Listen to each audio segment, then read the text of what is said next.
किसान के सह प्रायोजक हैं agriculture insurance company of India limited. संपन्न भारत की पहचान, बीमित फसल, खुशहाल किसान।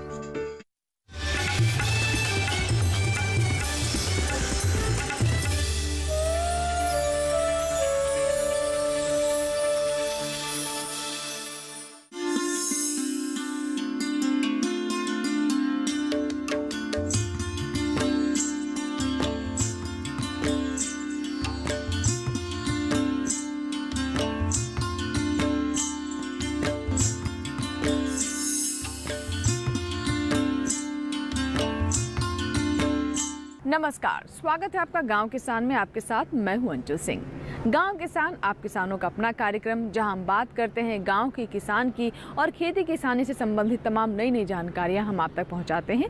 इसी सिलसिले में आज सबसे पहले बात करेंगे खेती किसानी की, जिसमें आपको जानकारी देंगे कि गेहूं फसल में कैसे करें कीट प्रबंधन। इसके बाद आपको बताएंगे हमारा पशुधन में कैसे आप कर सकते हैं मधुमक्खी पालन और इसके लाभ, और अंत में दिखाएंगे कामयाब किसान की दास्तान। तो चलिए शुरुआत करते हैं गाँव किसान की। शुरुआत करते हैं खेती किसानी से। सबसे पहले बात करते हैं खेती किसानी की। खेती किसानी में आज हम आपको बताएंगे रबी की प्रमुख फसल गेहूं के बारे में। जी हां, गेहूं की बहुत सारे किसानों ने बुआई कर ली होगी और कुछ किसान अभी भी इसकी बुआई करने वाले हैं। लेकिन अगर आप अच्छी पैदावार चाहते हैं तो आपको बुआई से लेकर कटाई तक सभी स्टेजेस पर अपनी फसल का ध्यान रखना होगा।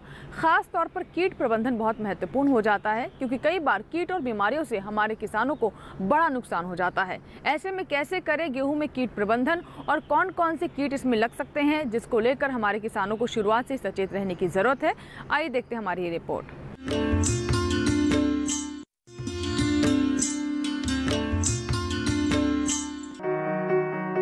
रबी गेहूं की बुआई का काम चल रहा है।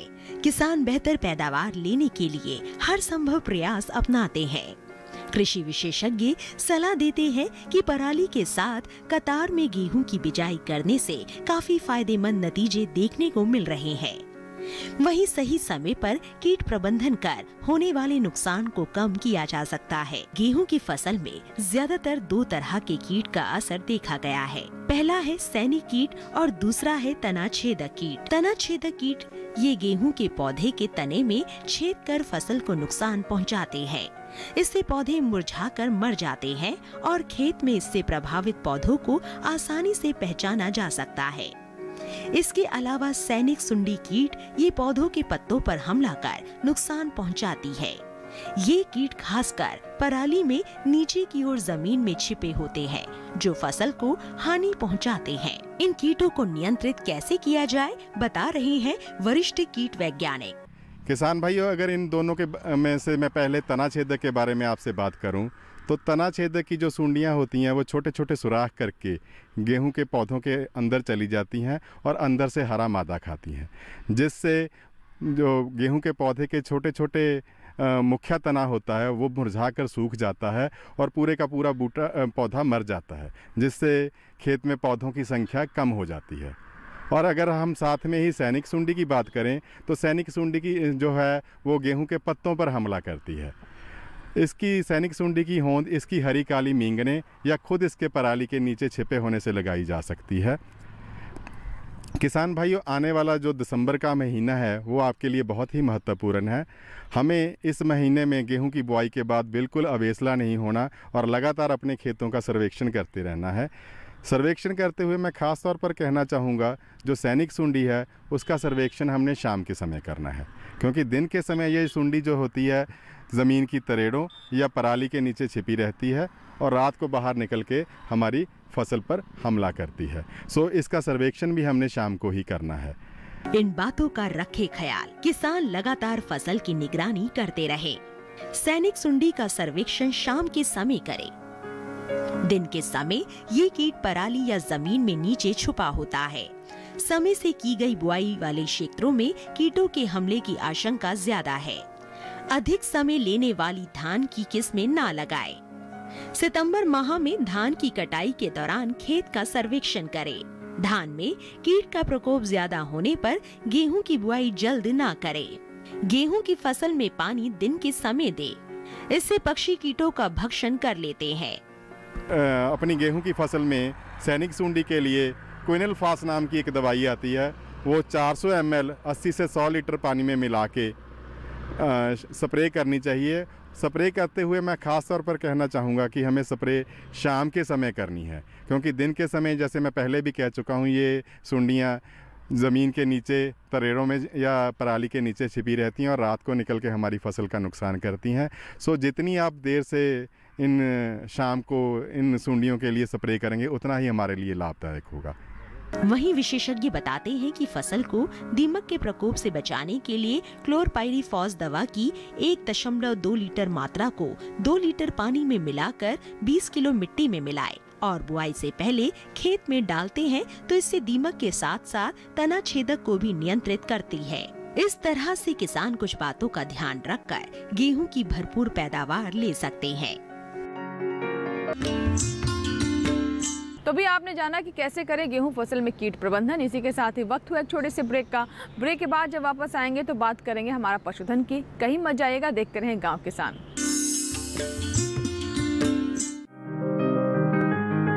बीमारियों से कैसे बचेगी फसल, मवेशियों की मुश्किलों का क्या है हल, कहां से लाएं बीज, कितनी लगेगी खाद, किसानों के हर फोन का विशेषज्ञ देंगे जवाब।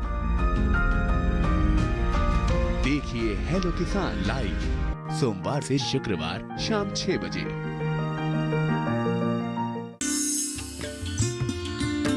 ब्रेक के बाद एक बार फिर आपका स्वागत है। आप देख रहे हैं गांव किसान और अब बात करते हैं हमारा पशुधन की। हमारा पशुधन में आज हम बात करेंगे मधुमक्खी पालन की। जी हाँ, मधुमक्खी पालन हमारे किसानों के लिए एक बहुत अच्छा विकल्प हो सकता है, जहां इससे उनको अपनी फसलों में लाभ होता है, वहीं दूसरी तरफ शहद बेचकर वो अतिरिक्त आय का साधन भी प्राप्त कर सकते हैं। तो कैसे करें आप मधुमक्खी पालन, कौन कौन सी खास बातें हैं जिसका ध्यान रखना बहुत जरूरी है, आइए देखते हैं हमारी इस रिपोर्ट में।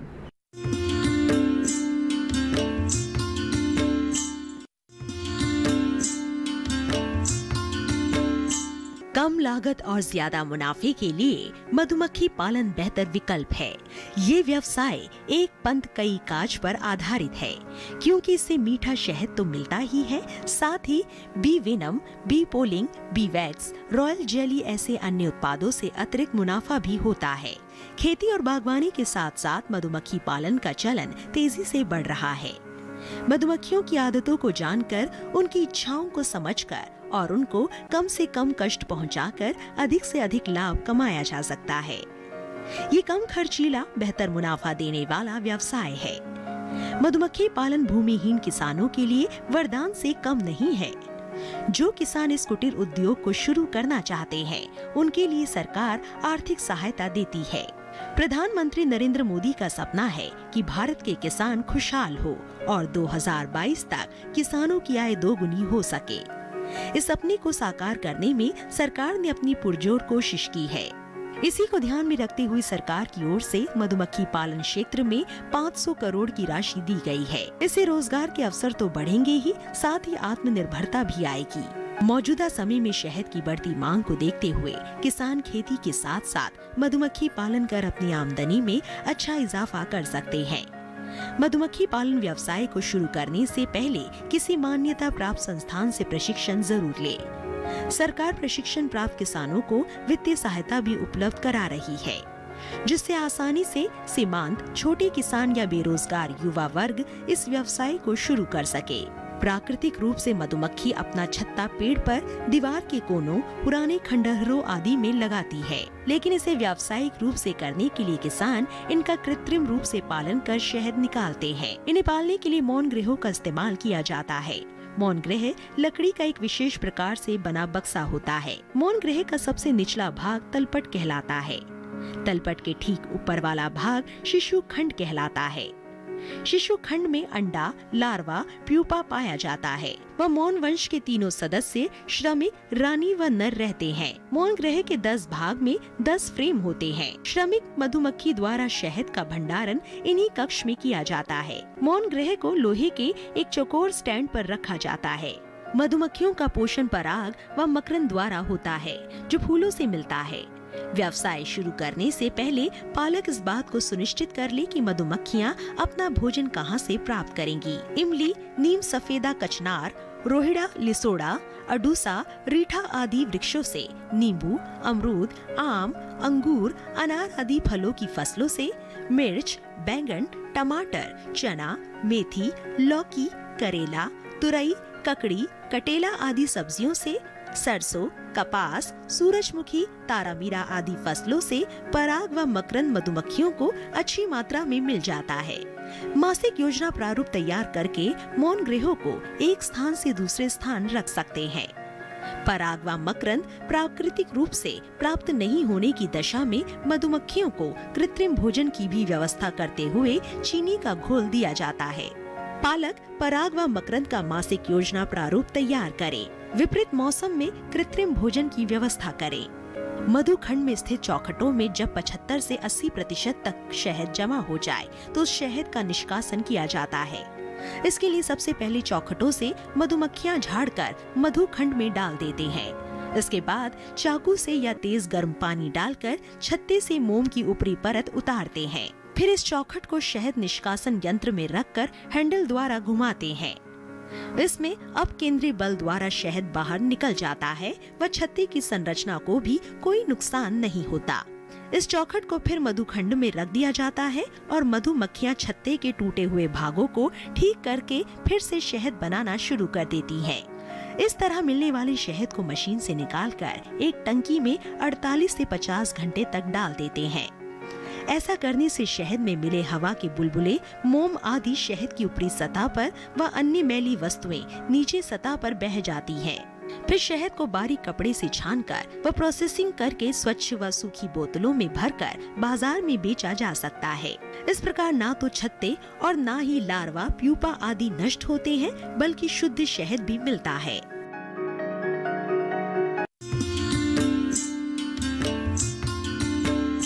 हमारा पशुधन के बाद अब देख लेते हैं इस माह का पशुपालक कैलेंडर।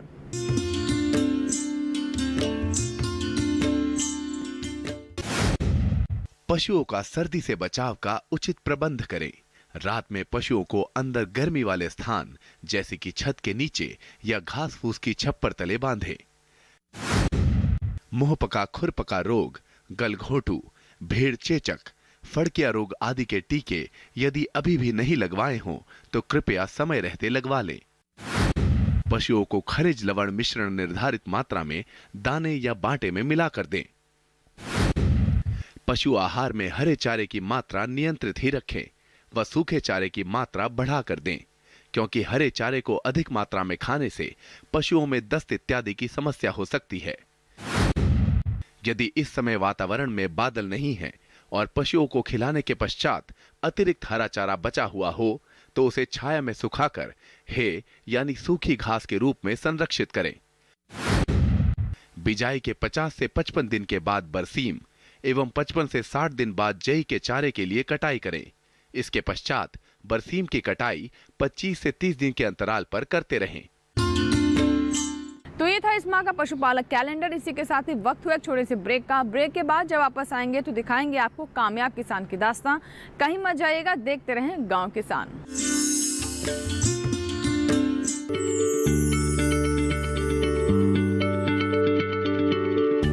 क्या आप किसी बीमारी से परेशान हैं? चाहते हैं डॉक्टर की सलाह?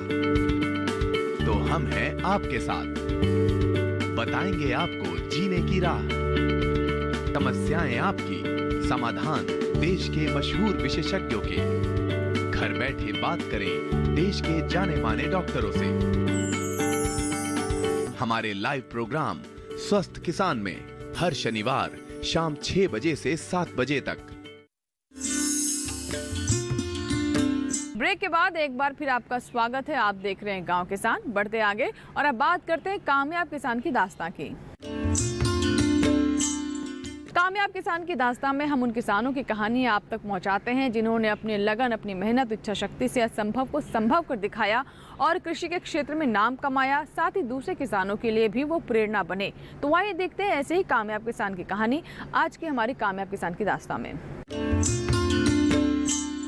पर्यावरण में हो रहे बदलाव के साथ साथ युवा वर्ग की सोच भी बदल रही है। युवा अब हर वो कदम उठा रहे हैं जो प्रकृति और स्वास्थ्य के अनुकूल हो। यही वजह है कि युवा अपनी सोच को नया रूप देकर बाजार में अपने उत्पाद ला रहे हैं। आज हम आपको ऐसे ही 2 युवाओं से मिलवाएंगे। हरजोत की रुचि घर के बने उत्पादों में थी। छोटे रूप में वो घर में कुकीज और अन्य उत्पाद बनाया करती थी। मैंने पहले अपने प्रोडक्ट्स घर से बनाने शुरू किए। घर से मैंने अपनी डॉटर के लिए स्टार्ट किया था। उसके बाद मेरे को लगा कि ये जो प्रोडक्ट्स हैं जो हम मार्केट से ले रहे हैं ये केमिकल और फुल ऑफ प्रिजर्वेटिव्स हैं, तो मेरे को लगा कि आजकल जो नीड है वो विदाउट प्रिजर्वेटिव्स की है। तो उसके लिए मैंने ट्रेनिंग्स यहाँ पंजाब एग्रीकल्चर यूनिवर्सिटी से ली। उसके बाद मेरे को पता चला कि यहाँ पे RKVY रफ्तार प्रोग्राम है, स्किल डेवलपमेंट सेंटर में है, जिसके लिए मैंने अप्लाई किया और वहाँ पे मेरी सिलेक्शन हो गई। तो सिलेक्ट होने के बाद जो मेरा प्रोडक्ट्स थे जैसे मैं बना रही थी, तो जैसे मेरे 20 या 100 कस्टमर्स थे, इन्होंने यहाँ से मेरे को पैकेजिंग का कैसे मार्केटिंग करनी है सब कुछ बताया। तो उसी को मैंने फिर वही मेरी प्रोडक्शन भी बढ़ गई। मेरे 1000 से ऊपर अब कस्टमर्स हैं, जिसके हिसाब से अब मेरे को गवर्नमेंट से ग्रांट भी मिली है। तो उसके साथ साथ मैंने जो मेरे प्रोडक्ट्स हैं वो कुकीज़ हैं, मिलेट कुकीज़ हैं, ग्लूटेन एलर्जी वाले लोगों के लिए हैं, वीगन्स के लिए हैं। और ये सारे प्रोडक्ट्स मेरे इंडिया में अलग अलग स्टेट्स में जा रहे हैं। अब हम अपनी आउटलेट भी खोलने जा रहे हैं। इसके साथ साथ ये जो सारे प्रोडक्शन है ये हम खाली ये नहीं कि मैं अपने तक सीमित रखना चाहती हूँ। अगर मैं काम शुरू कर रही हूँ तो मेरे कम से कम मेरे अंडर अब 20 से 25 जिन लोगों को जो अनएम्प्लॉय हैं, जिनको आगे गवर्नमेंट जॉब नहीं दे सकती या और जिनके स्किल्स अभी इतने नहीं हुए, उनको दे रही हूँ। क्योंकि मैंने अपने पैशन को अपना प्रोफेशन बनाया है। तो मैं यही चाहती हूँ कि जो न्यू जनरेशन, जो कमिंग जनरेशन है वो आ रही है, वो भी अपने जो उसका पैशन है उसको प्रोफेशन बनाए, ताकि हम किसी पे डिपेंड ना होए। वहीं PAU के छात्र परमप्रीत का कहना है कि उन्होंने पढ़ाई के दौरान ही खुद का व्यवसाय शुरू किया। मैंने अपनी शिक्षा के साथ साथ मैंने एक स्टार्टअप, मेरे एक पार्टनर है अनुपमा, उनके साथ मिलकर हमने एक स्टार्टअप स्टार्ट किया, वो है माइक्रोग्रीन्स और एक्जॉटिक वेजिटेबल्स का। तो हमने अपनी जो शिक्षा है उसके साथ साथ ही स्टार्ट किया था, लेकिन अब हम इसे कंपनी के रूप में अभी एक स्टार्टअप रजिस्टर करा दिया है। जो हमारा स्टार्टअप है वो इनक्यूबेट हम कर रहे हैं skill development centre Punjab agriculture university के अंडर, जहाँ पे हमें प्रॉपर ट्रेनिंग दी जा रही है कि हम कैसे अपने बिज़नेस को आगे बढ़ा सकते हैं और कैसे मार्केटिंग करनी है, कैसे अपने प्रोडक्ट को शोकेस करना है। सारा का सारा हमें हेल्प करते हैं डॉक्टर रियाड सर, जो हमारे पाबी प्रोग्राम जो सेंट्रल गवर्नमेंट की एक स्कीम है जिसके अंडर हमें गवर्नमेंट फंडिंग भी मिली हुई है। उसके अंडर हमें 12 लाख की जो गवर्नमेंट फंडिंग मिली हुई है, जिसमें हम इंडोर फार्मिंग का प्रोजेक्ट वहाँ पे चल रहा है। इंडोर फार्मिंग हम क्या कर रहे हैं, जैसे माइक्रोग्रीन्स का हमारा है। माइक्रोग्रीन्स क्या होते हैं कि जो छोटे फॉर्म के कह सकते हो 10 दिन की ग्रोथ है पौधे की, बीज से उगने तक, वो उसे माइक्रोग्रीन कहते हैं। तो वो काफ़ी न्यूट्रिशियस होते हैं। और उसके साथ साथ हमारे काफ़ी ऐसी वेजिटेबल्स भी हैं, जैसे केल हो गया या स्विस चार्ड हो गया या मस्को ब्रोकली हो गया, जो डिफरेंट टाइप्स की एक्जॉटिक वेजिटेबल्स हैं जो काफ़ी न्यूट्रिशियस होती हैं लेकिन हमारी मार्केट में नहीं मिलती हैं। तो हम उन चीज़ों पे भी काम कर रहे हैं, भाई एक्जॉटिक वेजिटेबल्स हम through out the year grow करें।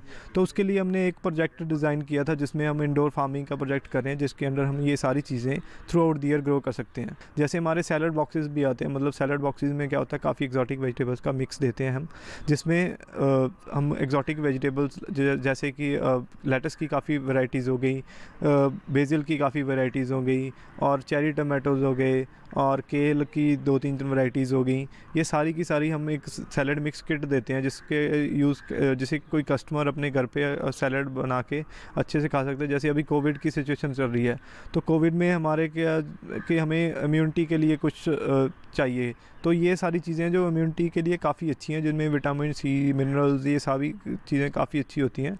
मतलब अगर हम इनको डाइट में अच्छे से यूज़ करते हैं, तो हमें दूसरी जैसे मेडिसिन के ऊपर निर्भर करने की ज़रूरत नहीं है। तो अभी आपने देखी कामयाब किसान की कहानी। इसी के साथ ही आपसे विदा लेने का वक्त हो गया है। उम्मीद करते हैं कि आज के कार्यक्रम में जानकारियां हमने आप तक पहुंचाई हैं, आप उनका ज़रूर लाभ लेंगे और खेती किसानी में लाभ कमाएंगे। इसी के साथ ही दीजिए इजाज़त, लेकिन आप बने रहें दूरदर्शन किसान के साथ। नमस्कार।